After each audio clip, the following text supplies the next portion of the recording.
Say, I'm Peter Van Kampen. I'm Peter Van Kampen. And this is Trail Mix. And this is Trail Mix. I with love Pure to Witness eat it. Ministries.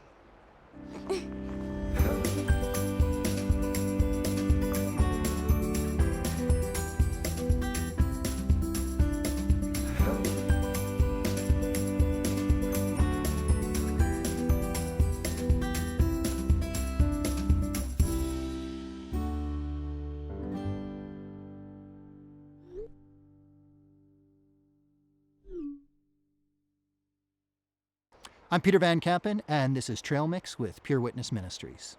Okay, so our topic today is, what does it mean to be a Christian?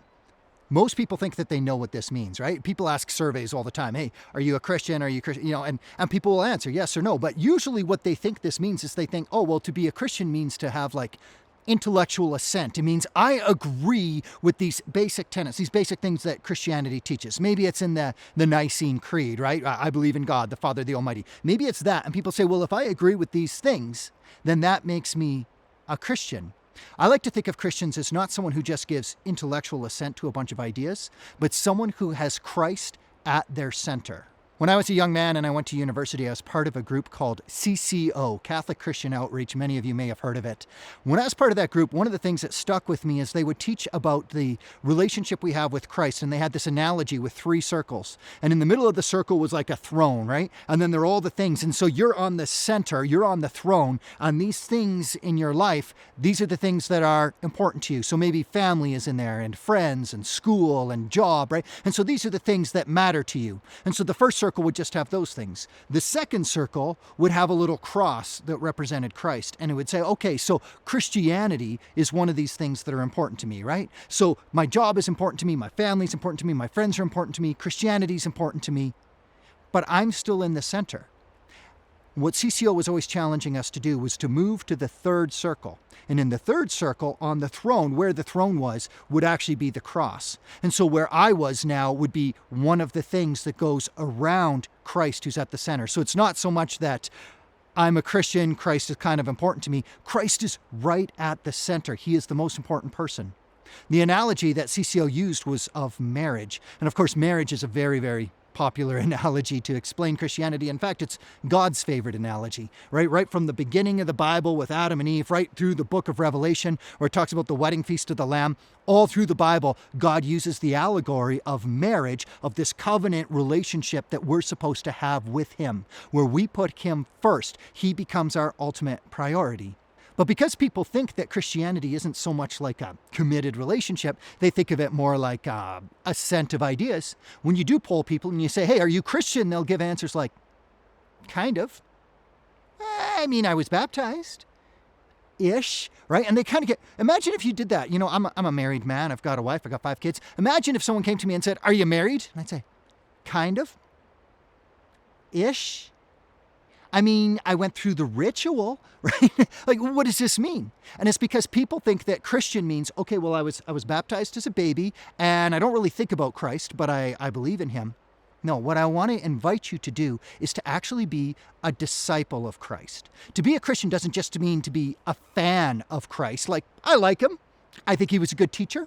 I kind of agree with what He said, right? But it's to be a disciple, which means you're training to be like Him. I understand that Pure Witness has a very sophisticated audience, and so you've probably watched this sophisticated movie, Kung Fu Panda. And here's the storyline in Kung Fu Panda. The main character is a panda, and his name is Po. And Po is a fan of Kung Fu, okay? He dreams about it. He sits in his room, and he's got little action figures, and he plays with them. He's a grown man, but he plays with action figures. And he fantasizes about being a Kung Fu warrior, but he's not a Kung Fu warrior. What needs to happen for Po to transition from being a fan of Kung Fu to being a Kung Fu warrior is he has to become a disciple. And his master is Shifu. And Shifu's this little red panda. And Shifu trains Po in the way that he needs to become a Kung Fu master. There's this scene where Shifu says, do you want to know Kung Fu? And Po goes, yes. And he goes, then I am your master. And Po goes, okay. Don't cry. And you have to submit to a master and imitate a master to be a disciple. This is what it means to be a Christian. Christ is ultimately at the center of your life. So he's driving everything, and you're learning to imitate Christ. So a Christian isn't someone who just thinks that historically Christ died and rose again, right? And he's not just someone who says, well, I believe in God and I occasionally go to church. A Christian is someone who says, I want to be a disciple of Christ, which means I'm going to put him first. He's my master. I'm going to follow him. I'm going to learn to be like him. And what we should expect is a total transformation. Scripture talks about dying to the old self and rising as a new man. This is what is symbolized in baptism. Baptism, it's a sacrament, so it affects what it signifies. It does what it signifies. But the significance is you're dying, going under the water, and you're rising as a new man. We're supposed to be a different kind of person. In the Bible, a lot of the New Testament, the whole New Testament was written in Greek. They use the word metanoia, which talks about a complete transformation. It's the same kind of words you would use if you're talking about how a caterpillar becomes a butterfly, right? Complete transformation, which is by grace. This is what God does in us. He transforms us. So as a Christian, I'm not just going to be a good citizen. I'm not just going to be like a pretty decent guy, a pretty decent dad, pretty decent husband, right? I'm supposed to be someone who is transformed into the image and likeness of God. This is the effect of grace in my life. As Catholics, we talk about the universal call to holiness. It's not the universal call to be a good citizen. But for some reason, this is what we think it means to be a Christian, right? What is it to be a Christian? I'm going to be a good father. I'm going to be a good husband. I'm going to be a good citizen. I'm going to be better than average. We're not just looking for people who are better than average. We're talking about Christ is at the center, that he's more important, that he should be more important to me than I am to me.